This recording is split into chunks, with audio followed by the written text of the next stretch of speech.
Assalamualaikum warahmatullahi wabarakatuh. Alhamdulillah, nahmaduhu wa nasta'inuhu wa nastaghfiruh wa na'udzu billahi min shururi anfusina wa min sayyiati a'malina.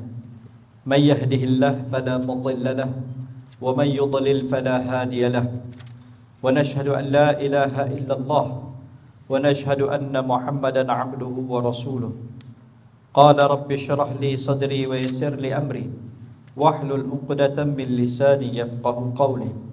Allahumma inni istawda'tuka ma qara'tuhu fardudhu ilayya 'inda hajati ilayh. Rabbi yassir wa la tu'assir, Rabbi tammim bil khair. Rabbi yassir wa la tu'assir, Rabbi tammim bil khair.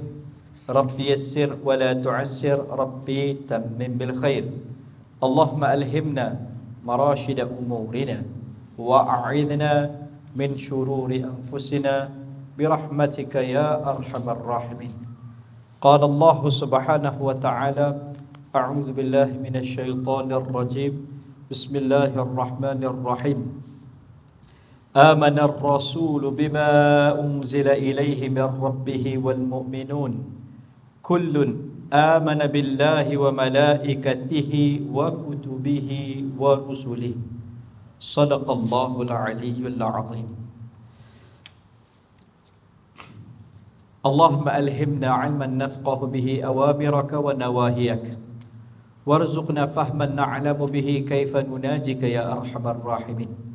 Allahumma arzuqna fahman nabiyyin wa hifzal mursalin wa ilhamal malaikatil muqarrabin birahmatika ya arhamar rahimin. Allahumma akrimna binuril fahm wa akhrijna min zulumatil wahm waftah lana abwaaba rahmatik wanshur alaina hikmataka ya arhamar rahimin. Alhamdulillah, tuan-tuan, perempuan yang dirahmati lagi dikasihi oleh Allah Ta'ala, kita sambung muzakarah kita pada hari ini dengan kitab yang kita gunakan, Asas Aqidah Islam. Baik, beriman dengan perkara akhirat. Bila kita sebut beriman, dalam pertemuan kita yang lalu, kita dah sebut tentang beberapa perkara berkaitan dengan iman. Sebelum ni kita sentuh tentang beriman dengan Rasul, Rasul-Rasul.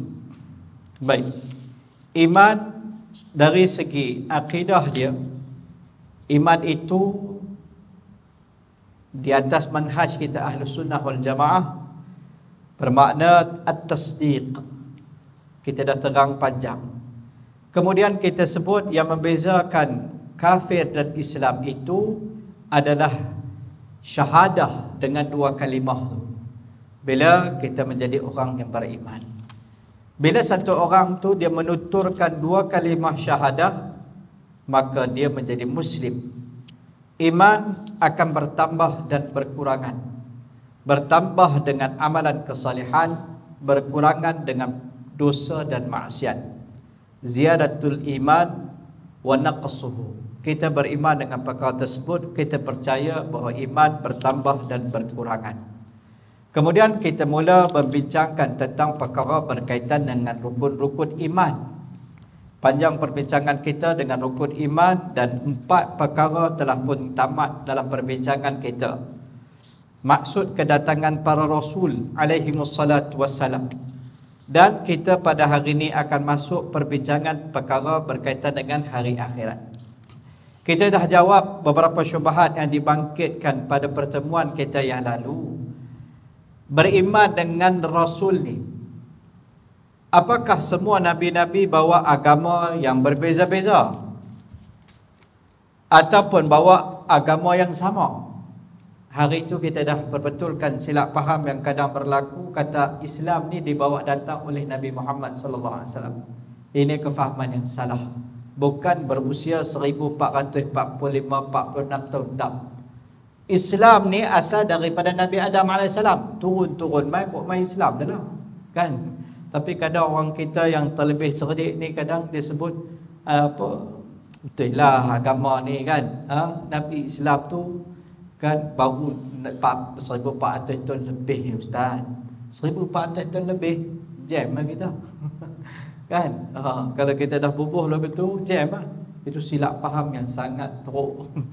Tapi boleh berlaku sebab dakwaan ini, kan? Saya pun mula-mula tengok mana mai cerita ni, kan?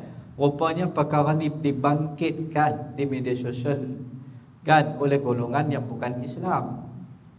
Baik itu kepercayaan mereka terpulang pada mereka. Kita ni orang yang beriman. Jangan pula kita pula bersilap faham, kan?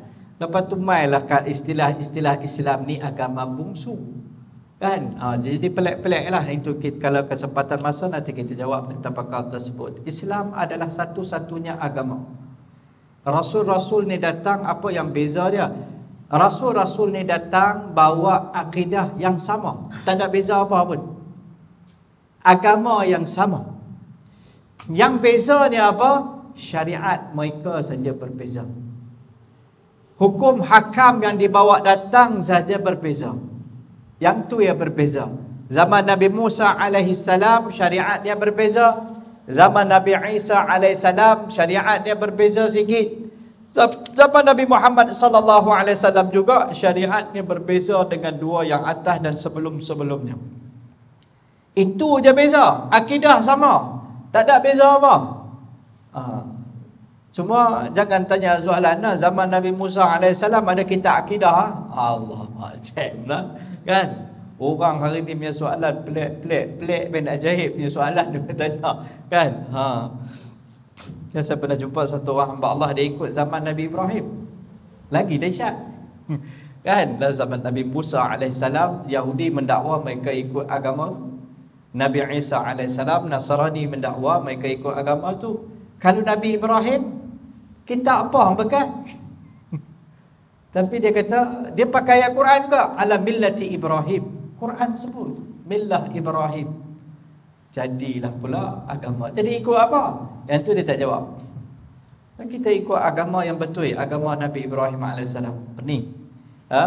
Jadi ini akhir zaman. Orang kan suka pelik-pelik. Benda pelik-pelik ni dia orang rasa semangat, kan? Dia cakap sifat 20 lama sangat, kan? Kan? Sebut yang pelik-pelik sikit. Jadi orang pun excited tengok. Jemput nampak agama Ibrahim. Jadi hati-hati. Sebab itulah mai wahyu kot teko semua, kan? Baik, kita masuk pada hari ini. Jadi kita fahamlah dalam perbahasan kita yang lalu, semua nabi-nabi datang bawa akidah yang sama. Tak ada perbezaan dia. Semua cuma yang berbezanya adalah dari segi syariat mereka. Baik, kita masuk pada hari ini perkara membicarakan tentang beriman, perkara-perkara berhubung dengan perkara percayakan kepada hari akhirat. An-nu'mina bil yaumil akhir. Kita beriman dengan perkara dengan hari akhirat. Baik. Perkara akhirat, pasal apa dinamakan sebagai akhirat itu? Kerana hari yang terakhir. Akhirat itu hari yang terakhir, sebab tu dinamakan akhirat. Yang akhir makna di belakang sekali. Depan kita apa? Kita ada alam roh. Lepas alam roh, kita masuk alam apa pula? Kita masuk alam rahim, perut ibu kita. Masuk alam rahim, ada orang takat tu ya, tak ada nak keluar. Kita diberi kesempatan lepas alam rahim, kita masuk mai ke alam dunia. Kita pun tak ingat alam roh apa cerita. Kan? Ada pasal malam ke tak ada. Kita tak ingat apa pun. Dalam roh kita pun tak ingat. Tak tahu apa cerita. Cuma apa yang Nabi cerita dan Allah cerita dalam Quran, yang tu yang kita tahu. Kita pun tak ingat. Allah cerita dalam Quran, Allah Ta'ala cerita dialog kita dengan Rabbul Jalil Jalla wa'ala. Allah tanya, alastu birabbikum, bukankah aku Tuhan kamu? Makna kita dah pernah berdepan dengan soalan. Kita pun tak ingat. Alah apa pun tak ingat. Kan? Tahu-tahu cuih keluar mai ke dunia. Yang tu lah yang kita tahu, kan? Kita sampai ke dunia. Jadi alam dunia ni sangat penting. Penting sebab apa? Dia menentukan kesudahan kita ni. Ending kita nak datang mana, dia menentukan segala-galanya di dunia ni. Kehidupan dunia ni lah yang paling mencabar. Setiap amalan kita akan dihitung. Baik dan buruk akan dihitung. Nak buat baik dan buruk ni, pertama kita nombor satu kita kena faham pasal apa aku kena hantar mai ke dunia ni. Yang tu problem dia. Kan? Dia ada maksud utama. Kemudian dia ada juga perkara yang secondary, yang kedua, ketiga dan keempat dan sebagainya. Allah menjadikan kita sebagai khalifah mentadbir dunia ni. Betul. Tetapi Allah clearkan bahawa matlamat kita yang sebenar supaya kita jadi apa? Bukan matlamat Allah ciptakan kita, Allah tak ada maksud dan tujuan dalam penciptaan perbuatan Allah Ta'ala. Tapi kita ni maksud kita hidup untuk apa?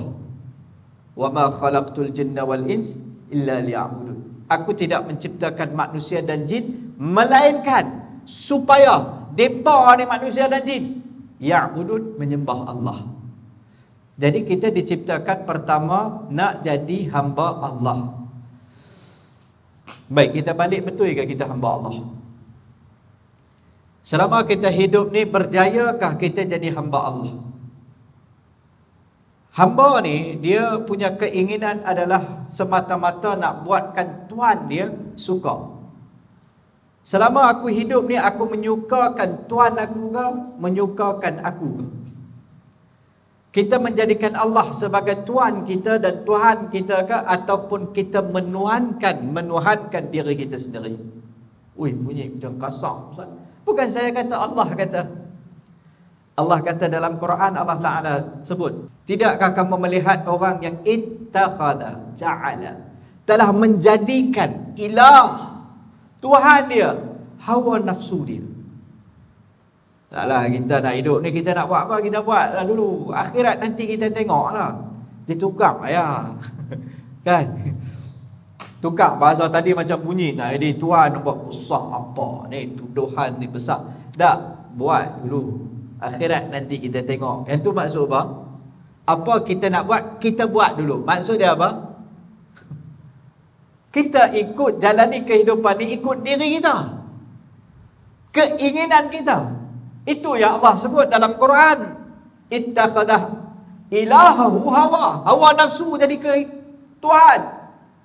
Buat dulu.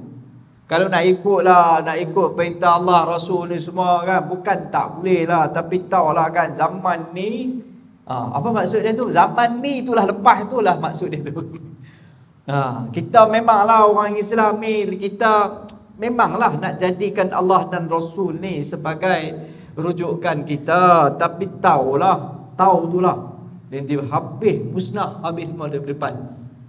Jadi tuan-tuan, hamba Allah. Wa ma khalaqtul jinna wal ins illa liya'budun.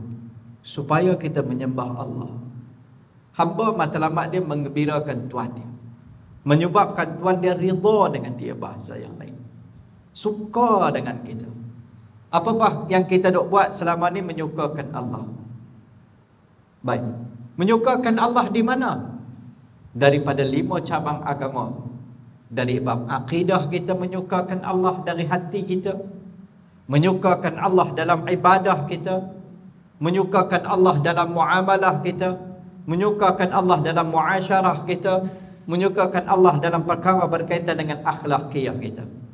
Akhlak kita ni buatkan Allah suka ke atau sebaliknya? Lah aku kalau nak kata apa itu kita tengok. Aku tak suka hipokrit, nak cakap terang. Ni Allah suka, Nabi suka ke aku suka? Muasyarat, kehidupan bermasyarakat kita bagaimana? Ikut kehendak Allah Rasul ke ikut selera kita? Muamalat jual beli halal haram ni, hutang piutang, ikut kita ke, ikut kehendak kita ke, kehendak Allah dan Rasul? Lah nak kena ambil insurans Islam ni semua susah lah ni, bukan senang kan? Tak apalah, lain banyak lagi kita boleh buat. Bab ni susah sikit kan. Yang keempat tadi yang kita sebut kan, ibadah kita. Bukti kita ni hamba Allah Ta'ala ada dalam hati kita, dalam hati kita, akidah kita tu betul.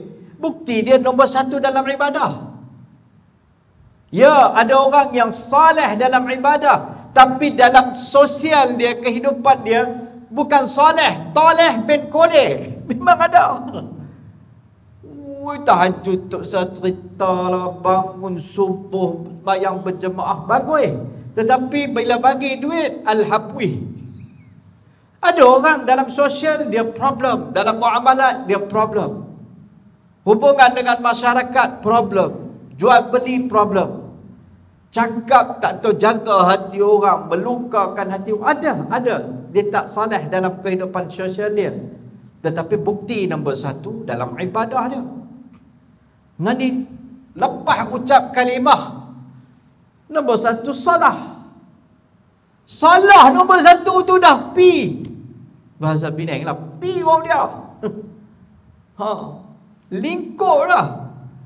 Tapi dia cakap tentang perkara-perkara besar di dalam Islam. Kita perlu ada jihad ekonomi. Betul, penting. Tapi sembahyang tak lagi. Lepas tu kumpul duit, dia hilang. Dengan Allah dia problem. Macam mana dengan makhluk? Bukan Islam itu dalam ibadah semata-mata, tetapi dia bermula dengan ibadah. Dia masuk daripada pintu ibadah. Karena tu sangat-sangat penting perkara ini. Dalam akidah kita membicarakan, kita balik persoalan kita lah ni, kita nak jadi hamba Allah. Kita yakin dengan segala yang disebut di dalam rukun iman tu, kita nak bawa dalam hati kita, yakin betul-betul. Nak mengutamakan Allah dan Rasul. Nak percaya dalam hati kita betul-betul tentang kehidupan akhirat. Dunia ni darul imtihan, tempat ujian. Kita gagal dunia, ada belakang kita dua alam lagi. Kita akan fail. Lepas dunia kita pergi mana? Nama dia alam barzakh ataupun alam kubur. Alam akhirat pun datang mana? Al-Imam Qurtubi rahimahullah ta'ala dalam kitab beliau At-Tazkirah mengatakan selepas alam barzakh tu, lepas alam kubur, yaumul ba'th, hari kita dibangkitkan daripada kubur, mulalah akhirat. Sebab yang tu yang terakhir. Alam kubur dah tak boleh buat apa. Kita akan dapat kesan-kesan amalan kita di dunia ni, result dia mula dalam kubur. Sama ada kubur nak himpit kita ni sampai berceragah tulang belulang kita, ataupun kubur nak luah sejauh mata memandang. Kubur ni tempat kita ambil result kita. Nak menentukan alam akhirat seterusnya. Alam akhirat ni merupakan tajuk yang sangat penting. Bila kita tak beriman dengan akhirat, apa yang akan berlaku dalam kehidupan dunia kita ni akan culah. Orang yang tak yakin kata esok ni akhirat dia nanti kena pembalasan, dia kira sapu dulu, fikir kemudian. Haram halal betul lah kan. Betul. Nak mati betul-betul lah, semua orang nak mati. Tapi dalam hati dia kata belum giliran aku lagi. Kalau orang yang yakin dengan perkara akhirat ni dalam hati dia, kehidupan dia berubah. Bila aku boleh mati? Hari ni aku silap ambil duit yang haram, aku mati, panjang cerita. Dan silap faham tentang beriman perkara akhirat pun kita akan bincang nanti insya-Allah pada akhir pertemuan kita. Allah sebut dalam Quran, wal akhiratu khairu wa abqa. Akhirat itu khair, lebih baik dan lebih kekal. Khair, lebih baik. Makna kalau nak bandingkan dengan dunia ni, akhirat tu lebih baik. Khair tu ismu tafdil, kata nama perbandingan. Allah buat perbandingan dunia dengan akhirat ni. Mana hang nak pilih? Kalau bertembung antara kepentingan dunia dan akhirat, mana nak pilih? Nak pi kenduri dengan nak sembahyang berjemaah awal waktu, mana nak pilih? Leceh, dah siap lah. Pakai bedak malawah. Dah make up semua lah. Dah naik kereta lah. Azan Zuhur pula. Allah. Mulut kita ni teori ni sembang kan. Macam kari terbang kan. Kita ni nak kena ingat akhirat ni semua. Kita tak boleh duduk lalai sibuk dengan dunia kerja. Mai azan, nak pergi kenduri ya. Kenduri ya. Duk ada kat rumah kenduri, baru sampai. Masa tu kita cari fatwa. Zuhur ni panjang. Kita jangan sempitkan agama. Jangan susahkan agama ni. Zuhur ni sampai sebelum masak lagi boleh semayang. Jangan kita sempitkan. Lepas tu bubuh ayat bagi lawa-lawa sikit. Jangan kerengka minda kita ni kan. Kerengka semua nanti main. Khairun wa abqa. Berjemaah 27. Nabi tak tinggal semayang jemaah, kerja kecil-kecil ni semua. Tapi kita bila main Maulidur Rasul, kita lah yang terpaling cintakan Rasul. Selawat ni hantar mesej. Nak selawat apa tak? Selawat ni afdal tak? Kalau boleh saya nak baca 1000 sekali boleh tak? Semayang jemaah duk datang mana? Nabi tak pernah tinggal dengan tanpa keuzuran. Nabi ni hampir terseret kaki ni. Dalam riwayat Abu Daud tak boleh berjalan ni. Orang papah ni pergi ke masjid. Ni kenduri lah. Jam. Tapi akhirat tu lebih utama. Di mulut kita. Tuan-tuan, bagaimana nak bawa keyakinan ini? Maka bila kita sebut beriman, percayakan hari akhirat dan perkara berhubung dengannya, seperti kata pengarang, seperti hari kiamat, kebangkitan semula, hari pembalasan, padang mahsyar dan lain-lain. Bila kita bicarakan tentang yaumul ba'th, hari akhirat ini, yang pertama adalah kita akan melalui proses. Yang pertama adalah kita akan dikeluarkan daripada alam kubur. Ba'th, kebangkitan. Dalam hadis Nabi SAW cerita tentang hari kebangkitan ini sangat dahsyat. Manusia disebut bahawa dalam Quran, mereka ni seolah-olah sukara. Quran menggunakan ayat mereka ni seolah-olah mabuk. Orang mabuk ni sedang? Tak sedang. Dia ada alam lain. Dia duduk ada dalam parit. Dia kata duduk ada dalam mana ke? Kolam mana ke? Duduk berenang dalam tu. Dia jatuh parit. Tapi dia kata, saya tengah duduk swimming ni.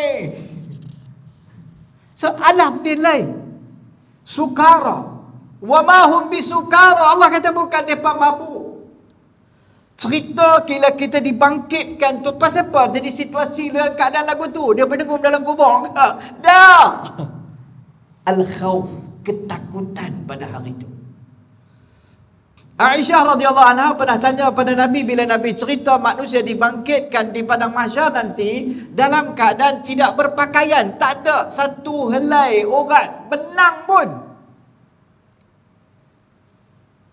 Takut kan? Takut.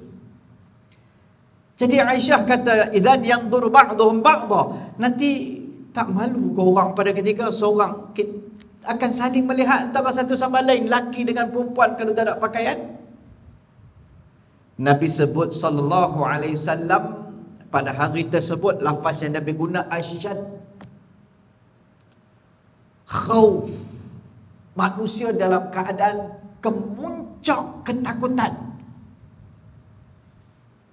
Lah ni tak payah ke puncak. Parking motor kat depan tu, anjing dia punya saiz main nak tokak kita. Silat hari bulan kan, longkang yang betul besar pun kita boleh lompat lepas tu. Lepas tu kita pergi tengok, wih, jauh je aku lompat. Takut anjingnya. Kan? Terlepas anjing polis aku bawa tinggi lagu tu punya. Kali tu punya laju lari. Terkejut tu ya. Slipper berterabak tandan nak tengok dah. Orang kalau kata kali tengok Siti Nurhaliza pun tak ada nak tengok dah. Nak tengok apa dia ni nak tokak belakang. Tu takut. Kita bagi satu minima tu, takut yang di dunia ni. Manusia dah tengok dah dalam kubur tu macam mana keadaan. Cuba bayang kita duduk dalam rumah, tiba-tiba elektrik tak ada. Gelap gelemat. Buka handphone, kita nak buka handphone kita pun tak ada, bateri kong. Lampu apa pun tak ada. Gelap gelita. Kan? Dalam duk hero pun dia bimbang tak? Pegang tali pun terabak. Ular masuk. Keliru kan? Bayang dalam kubur kita duduk ada seorang. Tak ada lampu, tak ada elektrik, tak ada apa. Belum cerita azab lagi. Cerita situasi tu. Ajaib. Itu sebab tu Nabi sebut hadis Ammar bin Yasir. Kata nak buat kita punya kesombongan ni, kita punya kesibukan ni dapat diminimumkan bila kita ingat mati. Kafa bil mauti wa'idha. Cukuplah maut itu sebagai penasihat. Sombong dengan orang, aku nanti mati, kan? Susah nak minta maaf kat dia. So nak kena jawab dalam kubur, tak maaf bagi settle di dunia ni lah. Susah cari pasal pada masa Allah. Maut sebagai penasihat kita. Apa yang kita nak sombong? Kita boleh bawa BMW masuk dalam kubur. Hutang boleh lah. Lagi tak bayar nak kena bawa pergi padang mahsyar. Hutang panjang cerita. Hari tu saya ingat saya cerita sini, ada satu orang bagi fatwa. Yang ni fatwa netizen lah. Bukan fatwa Majlis Jabatan Mufti. Dia kata, apa Ustaz, saya dulu ni ada lah hutang syarikat telco lah, dia kata, kan. Cerita panjang lah. Tengah-tengah jalan dia kata saya hutang, tak ada, tak tu tukang lah, tak bayar. Tu kata, hutang kena bayar. Allah, depa sikit mai kaya ke? Dia kaya ke? Dia apa ke? Hang bukan cerita hang hutang. Dan saya bukan hutang orang, Ustaz. Habis tu alien ke syarikat tu? Orang lah punya. Nampak dia syarikat berkongsi. Dia kata, kena bayar. Dia tanya dengan heran, kena bayar. Dia sini dah tukang, dah pakai telco lain. Hang tukang dah 20 orang kali. Tapi hutang tetap hutang. Macam tu. Hutang kita bawa ni, nak kena bertanggungjawab. Tapi kita balik di alam tu, wa'idha, penasihat kita. Alam kubur. Bila manusia berada di alam kubur dengan penuh kegerunan tu, Sayyidina Uthman, menantu Nabi, kahwin dengan 2 anak Nabi. Orang yang soleh. Nabi dengan Abu Bakar ni kawan rapat, dengan Sayyidina Umar ni Nabi SAW agak biasa bergaul dengan mereka. Tetapi bila Sayyidina Uthman masuk, Nabi pakaian pun Nabi akan rapikan, kerana tahu Sayyidina Uthman ni orang yang pemalu. Itu Uthman radhiyallahu ta'ala anhu al-Ghani. Dia ni dijamin syurga. Tapi Sayyidina Uthman bila cerita tentang kubur, menangis merapu-rapu. Kita siap boleh buat melawak lagi. Muka nak hantu kubur. Orang Penang kita kan, nak hantu kubur lagi pula. Kubur mana dia biar nak hantu tak tahu. Tuan-tuan, kubur menangis dia. Sebab tu Nabi kata, akthiru, perbanyakkan, zikra, ingat, hadhimil laddat, sesuatu yang akan memotong segala kelezatan dunia akhirat. Tapi masalah dia, silap faham kita pada hari ini, sebahagian orang dia faham kata ingat akhirat ni menjadikan umat Islam mundur. Ustaz-ustaz dia kuliah ni duk ajak orang ingat akhirat, dia pentingkan dunia. Kalau mai sini pun ajak dunia, di tempat kerja pun dia memang duk ajak dunia dah. Secara jujurnya 24 jam kita dengar di luar pada kuliah di masjid dan surau, kita dengar apa? Kita telefon isteri kita tanya, abang hari ni bagaimana iman kamu? Kita dijatuh pingsan tu weh. Ada macam tu. Kita cakap dunia lah. Di tempat kerja kita cakap apa? Tak tahu, mungkin tempat kerja tuan-tuan lain macam kan. Kita tempat kerja pun kita cakap pasal dunia lah. Tak kuliah pun kita kena cakap dunia kalau. Di sinilah peluang untuk kita bercakap tentang akhirat yang kita tak tahu. Mungkin siapa pergi dulu. Orang yang ingat akhirat, orang yang beriman dengan perkara akhirat, orang yang berusaha ke arah akhirat, dia tidak mundur. Dia akan maju di depan. Kubur bukan ada belakang, ada depan. Itu masa depan. Abdul Rahman bin Auf Utsman Al-Ghani. Nama gelaran yang diberi pun Al-Ghani. Kaya. Abdul Rahman jutawan radhiyallahu anhum. Mereka ni semua orang ada saf depan sembahyang berjemaah. Jutawan. Tak mundur. Jangan kita silap faham. Sayyidina Umar terkenal seorang presiden Madinah yang hebat. Menyusun pada zaman Sayyidina Umar sistem pentadbiran yang hebat. Islam makin membesar tanah jajahan Islam pada zaman Sayyidina Utsman, pada zaman Sayyidina Umar. Macam mana kita kata ingat akhirat jadi mundur? Kita yang luar gunung. Ingat akhirat tidak mundur. Orang yang ingat akhirat takkan ambil rasuah. Dia ingat akhirat, esok nak jawab. Hutang dia tak bayar kalau dia tak ingat akhirat. Ingat akhirat, hutang dia bayar. Dia tak ada kira janji apa, janji lancar apa, janji Melayu, janji mamak. Tak ada, pasal apa? Janji ditepati. Bukan dijabati. Orang ingat akhirat kalau nak buat janji pun dia takut. Semua kena soal. Nak jadi pemimpin pun dia takut. Semua kena soal.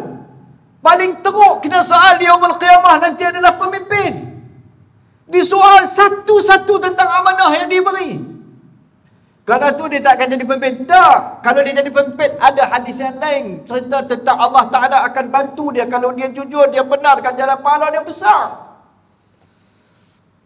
Tetapi bila pemimpin yang ingatkan akhirat, dia taat pada perintah Allah. Dia tak langgar perintah Allah. Dia bukan duduk dalam masjid pegang tasbih. Bersipur. Dia ni ingat akhirat gila-gila. Bukan. Dia akan makin maju. Dalam keduniaan dia pun akan ada kejujuran dalam keduniaan dia. Dia tak pergi punch card balik rumah. Lepas tu nak balik pula ada punch lagi sekali. Lain dia pegang tamrin. Tamrin pun dia boleh belah ke? Kalau tak ingat akhirat, dia boleh belah. Dia tamprim masuk kerja. Saat lagi dia pergi kena teh dulu. Kan? Kerja, akad kerja pukul 7.30 masuk. Dia 9.30. Melewah mata. Orang ingat akhirat, dia takut halal dan haram. Dia masuk kerja, layari Facebook. Orang ingat akhirat, tak buat lagu tu. Jadi ini silap faham yang perlu dibetulkan. Ingat kehidupan akhirat ini, orang yang beriman dengan kehidupan akhirat ni, kita orang Muslim, orang yang beriman dengan kehidupan akhirat ini, bagaimana pada hari ini kita nak benar-benar beriman. Bukan takat percaya, tahulah memang kita ni satu hari nak mati, esok ni memanglah adalah timbangan amalan semua. Memanglah. Law tu kan panjang. Memanglah. Tapi lani ni kita tak boleh lah. Kalau kita duduk luwih sangat, nanti orang perbodoh kita. Jadi nak buat apa? Kita perbodoh orang dulu. Lagi leceh. Kita tak boleh bendui sangat. Bukan maksud bendui, tapi kita tak boleh jujur-jujur sangat. Pun leceh juga. Kita kena jujur dalam kehidupan ini. Itu berarti orang yang beriman dengan hari akhirat. Karena itu pengarang rahimahullah ta'ala membincangkan bila cerita tentang kehidupan akhirat ini bermula pada ba'ath. Bermula alam akhirat itu apabila manusia dibangkitkan kembali daripada kubur. Orang yang mula-mula dibangkitkan ialah Muhammad sallallahu alaihi wasallam, Nabiul Karim. Dalam hadis yang diterangkan oleh Muaz bin Jabal, kita cerita sikit bagaimana keadaan permulaan kehidupan akhirat ini. Baik. Muaz bin Jabal radhiyallahu ta'ala meriwayatkan hadis daripada Nabi sallallahu alaihi wasallam, jika datang hari kiamat, hari kerugian dan hari penyesalan, maka umatku akan dihalau oleh Allah Ta'ala daripada kubur.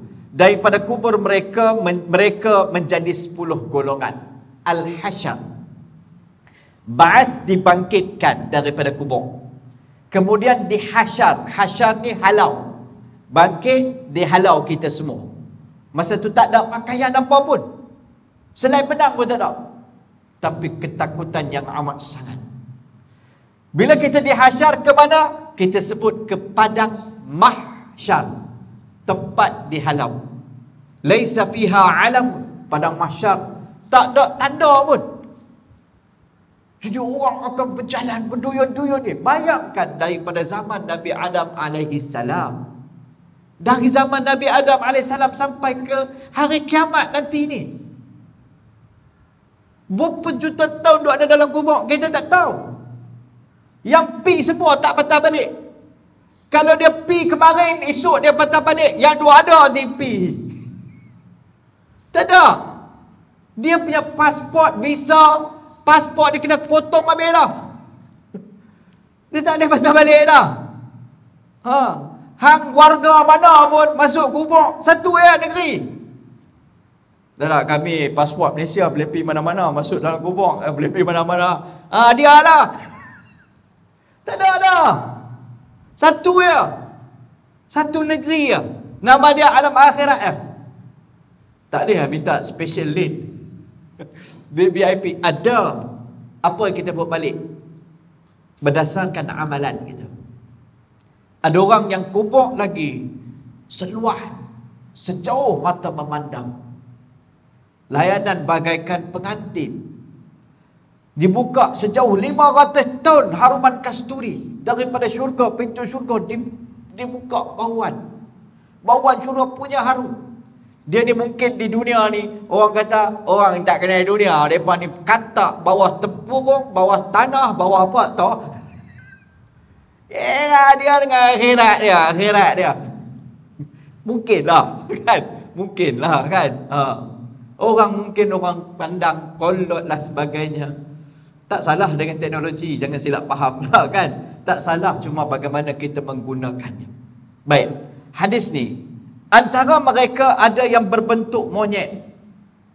Mereka adalah orang-orang yang mengadu domba amalan. Dibangkitkan dengan wajah seumpama tu. Ada yang berbentuk babi. Mereka adalah orang yang suka makan makanan yang haram. Ada antara mereka yang berjalan dalam keadaan terbalik, tangan di bawah dan kaki di atas, dan wajah mereka diseret. Mereka adalah orang-orang yang memakan riba. Amalan. Di dunia orang kata bak riba ni, riba kalau nak ikut kalau orang kena balik pergi pakai unta lah. Beli. Orang cerita sunnah, dia tak faham tentang sunnah. Dia kira sunnah naik unta. Unta sunnah. Apa menata makhluk tak tahu. Orang bila cakap bab sunnah dia kata ni, kalau nak kira sunnah naik unta lah, saya nak kereta. Nabi ajak doa naik kenderaan, bukan doa naik unta. Dia apa makhluk pelik sangat kan? Tapi dia punya faham kolot tu, dia tu kolot, dia nampak orang kolot. Kira tak boleh cakap bab agama. Hari ni dimomokkan kita ni, dibentuk pemikiran kita ni. Ada yang sedang mengacuankan pemikiran kita ni. Golongan liberal ni punya perjuangan sampai istilah-istilah Islam kita takut nak sebut. Nak sebut iman, nak sebut jihad pun takut. Sebut slow. Jihad pelan-pelan. Sebab dia berbubuh jihadis. Ni semua geng jihadis lah. Bagi nampak ekstremis. Ini satu perang saraf. Kita kena faham. Tapi masalah orang kita pun tak faham. Kalau tak faham, kita kena muzakarah untuk faham. Setiap negeri ada jabatan mufti. Mereka memang kerja dia untuk tu, memberi penjelasan tentang hukum hakam. Tapi kita tak gunakan fungsi saluran yang betul. Duk bahas di media sosial. Kawan tu pun kadang yang bahas tu pun dia pun perlu dibahaskan dulu. Dia bagi penjelasan dia tu penuh dengan kekeliruan. Itu problem. Jadi kita perlu fahami. Kita hidup realiti alam pada hari ini cabaran kepada kita. Tengok, semua kita cerita tadi antaranya adalah amalan. Orang dibangkitkan berdasarkan amalan mereka. Sebahagian mereka ada yang buta, iaitu mereka adalah orang-orang yang berlaku zalim dalam perkara hukum. Ada orang yang pekak dan bisu. Mereka adalah orang yang berasa bangga dengan amal-amalan mereka. Sombong di dunia dengan amalan saleh. Mereka ni geng masjid surau kuliah agak. Tapi sombong kan amalan saleh. Sombong dengan amalan mereka. Sebahagian mereka ada yang menjelir lidahnya sampai ke dada dan keluar nanah daripada mulut mereka. mereka adalah sampai ke dada mereka adalah para ulama dan pendongeng cerita yang perkataan mereka tidak sesuai dengan perbuatan mereka. Yang dikenal dengan kalangan ulama. Baik, semua makhluk merasa jijik dengan mereka. Sebahagian mereka ada yang terpotong tangan dan kaki mereka. Mereka adalah orang yang menyakiti tetangga mereka, yang bagi sakit tetangga. Muasyarat dia problem. Kehidupan dengan masyarakat dia problem. Menyakiti tetangga. Buah pokok bunga di sebelah rumah tetangga, rumah jiran, tak jaga hak jiran. Kan? Kasut dia sebelah di rumah dia, sebelah rumah jiran nombor 8. Kan? Bela kucing dia tak berak kat rumah dia, rumah tetangga dah berak. Rumah jiran pun berak. Bila kita tegur dia kata kucing tak ada akal. Kita ni yang bela tu ada akal tak? Kan? Bela kucing tak ada masalah, bagus, tapi jangan mengganggu orang lain. Tak jaga hak tetangga. Hari ni kita dah sedang dibawa ke arah tu. Hidup individu masing-masing, masuk rumah, keluar rumah. Dia pun tak tahu sebelah rumah ada orang kan, tak ada orang, tak tahu. Tak tahu jiran dia dah belah, dah pindah dah 4 bulan dah pindah dah. Dia kata dulu ada ni, mana pergi tahu kasut tak apa nak nampak. Dia tu dah pindah mana dah. Pindah sekarang tadi dah. Dia kata dulu duk nampak ke, tapi itulah duk nampak juga. Pernah tengok siapa? Ada sekala. Kan? Itulah masyarakat kita. Hidup golongan macam ni akan dibangkitkan. Mereka dalam keadaan terpotong tangan dan kaki mereka. Sebahagian mereka ada yang disalib di batang-batang kayu yang terbakar api. Mereka adalah orang yang mengajar manusia untuk mendapatkan kerakusan kekuasaan. Rebut kuasa, tamak kepada kekuasaan. Sebahagian mereka ada orang yang berbau sangat busuk. Lebih busuk daripada bangkai adalah mereka yang melampiaskan nafsunya dan menikmati terus kelazatan nafsunya, namun mereka menahan hak-hak Allah daripada harta mereka. Puaskan nafsu dia, harta dia tak pernah gunakan hak-hak Allah. Zakat tak bayar, gantu tak bayar, bila bab agama, bab hak yang wajib pun dia tak berpeluang. Mereka ni akan dibangkitkan dalam keadaan bau mereka sangat-sangat busuk. Sebahagian mereka ada yang mengenakan baju yang panjang yang melekat di badan mereka. Mereka lah orang yang angkuh dan sombong. Setengah riwayat ada mengatakan keadaan manusia itu terbahagi kepada beberapa golongan lagi. Ada di kalangan mereka yang tidak bertangan dan tidak berkaki, kemudian dipanggil di hadapan Allah. Mereka ini terdiri daripada orang yang menyakiti jiran tetangga dan mati dalam keadaan sebelum sempat mereka memohon maaf dan bertaubat. Itulah balasan mereka, menyakiti tetangga. Antara mereka tadi yang disebutkan, mereka dibangkitkan dalam rupa binatang berupa babi, dihadapkan di hadapan Allah untuk diadili. Mereka adalah umpama orang mereka yang umpama ini adalah orang yang memudah-mudahkan serta meringankan tuntutan salat dan mati sebelum mereka sempat bertaubat. Sembahyang, ibadat, tak apa nak jaga. Jadi kalau kita bincangkan perkara ni satu persatu panjang. Ini kita cerita baru perkara berkaitan dengan ba'ath, kebangkitan. Hadis cerita tentang perkara ni sangat panjang. Tuan-tuan, kita bayangkanlah kalau kita dapat mengekalkan, ingat benda ni, kita dapat bawa istizhar, kata para ulama. Kita baca, kita dengar, kita dapat bawa balik ke minda kita bayangan perkara tersebut. Manusia akan taat kerana 3 sebab. 1, kerana suka, kelebihan. 2, kerana takut. 3, kerana cinta. Ini kaedah Nabi. Kenapa Nabi nak cerita benda-benda ni? Supaya kita dengar, kita rasa takut nak buat benda yang Allah larang tadi.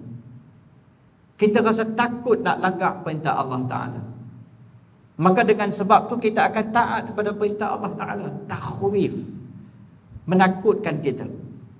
Allah cerita tentang neraka, Allah cerita tentang padang mahsyar. Ini kita baru cerita tentang ba'ath, macam mana dibangkitkan. Semua kan tadi cerita tentang apa? Amalan. Amalan ni lah kadang kita di dunia ni tak ambil peran. Cakap pasal riba, pasal tetangga, pasal tadi kita cerita amalan-amalan solat. Jadi bagaimana kita nak bawa menjadi orang beriman ni? Kita kena bawa maklumat ni masuk dalam hati kita sehingga dia ada di minda kita.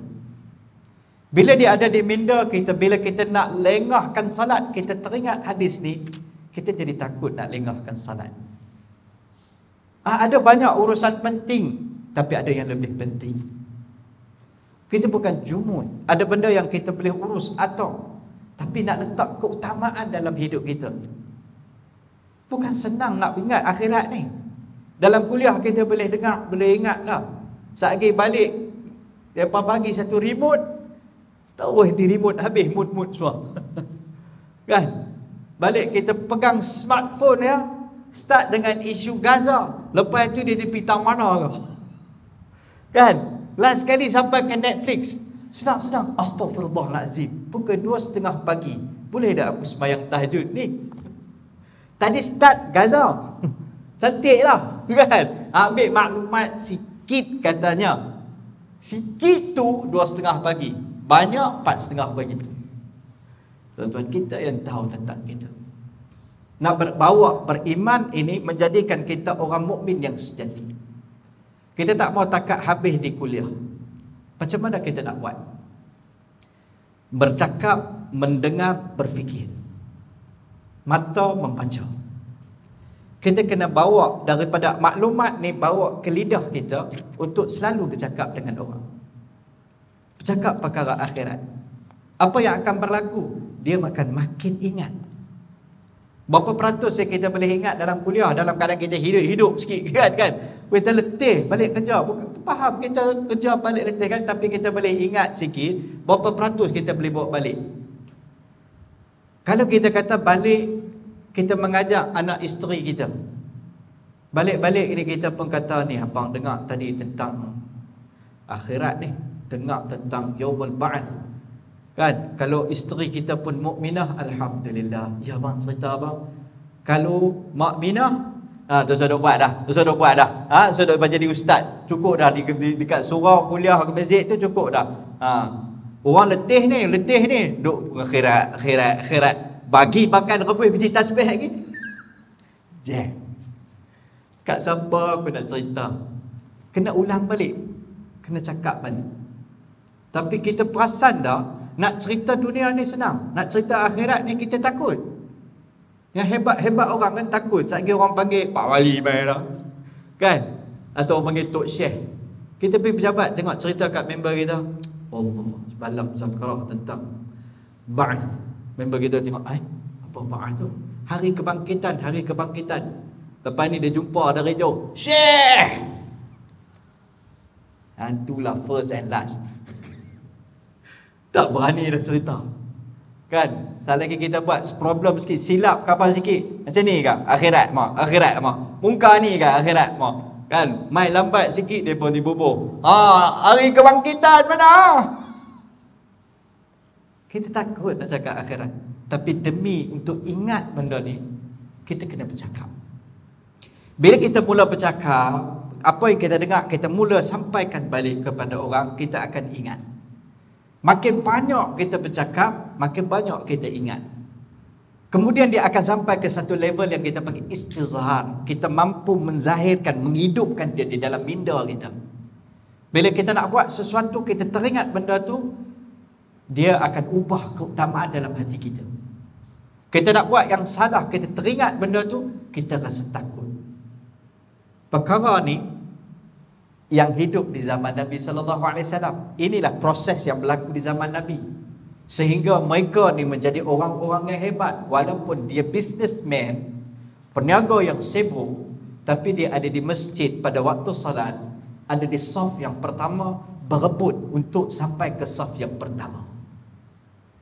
Perkara inilah yang membuatkan Sayyidina Ali pada ketika itu menjadi presiden Madinah. Bila dia tengok harta dia dicuri oleh satu orang Yahudi, dia tak guna kuasa dia, tetapi dia bawa ke mahkamah dan akhirnya dia kalah di mahkamah. Sedangkan dia tahu Yahudi itu pun tahu, kata yang ni Sayyidina Ali punya baju besi. Akhirat. Menjadi abna'ul akhirah, orang-orang akhirat. Isteri dan anak kita bila cinta akhirat telah bertambah, cinta dunia akan menipis. Cinta dunia ni akan menipis.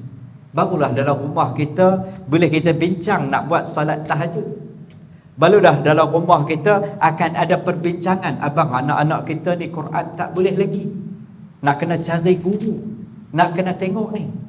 Ai tengok mereka ambil wuduk ni lintang pukang, kalau tidak dengan air dan you sekali pun kan, dan kita di lintang pukang.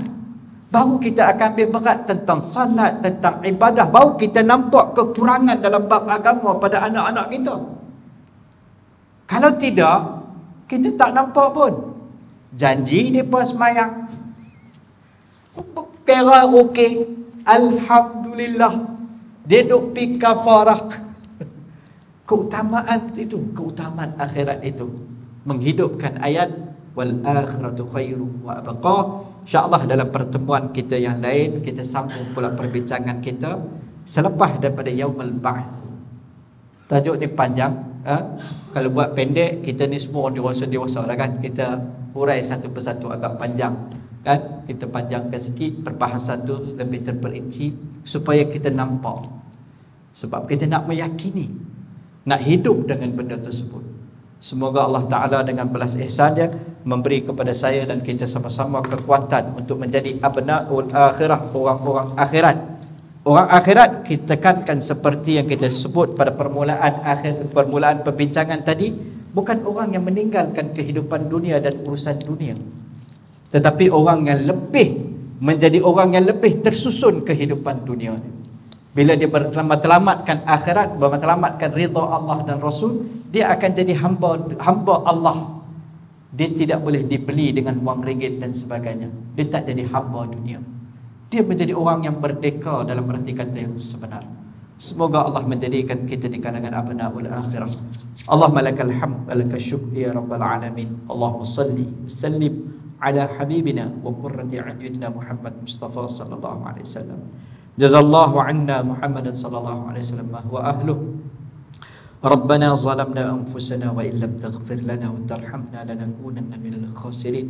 اللهم أصلح شأننا كلها يا رب العالمين. اللهم وفقنا لما تحبه وترضاه. اللهم إننا نجعلك في نهور أعدائنا برحمتك يا أرحم الراحمين. اللهم بدد شملهم وفرق جمعهم وشتت بين كلمتهم يا قهار يا منتقم يا جبار يا الله يا الله يا الله. وصلى الله على محمد النبي الأمي وعلى آله وصحبه وبارك وسلم والحمد لله رب العالمين. InsyaAllah tuan-tuan, sebarang salah silap dalam perkongsian saya, jutaan kemaafan dimohon kepada tuan-tuan dan puan-puan. Kita sudahi majlis dengan tasbih kifarah. Subhanallah bihamdihi, subhanallah bihamdika, asyhadu an la ilaha illa anta astaghfiruka wa atubu ilaih. Subhana rabbika rabbil izzati amma yasifun, wa salamun alal mursalin walhamdulillahi rabbil alamin.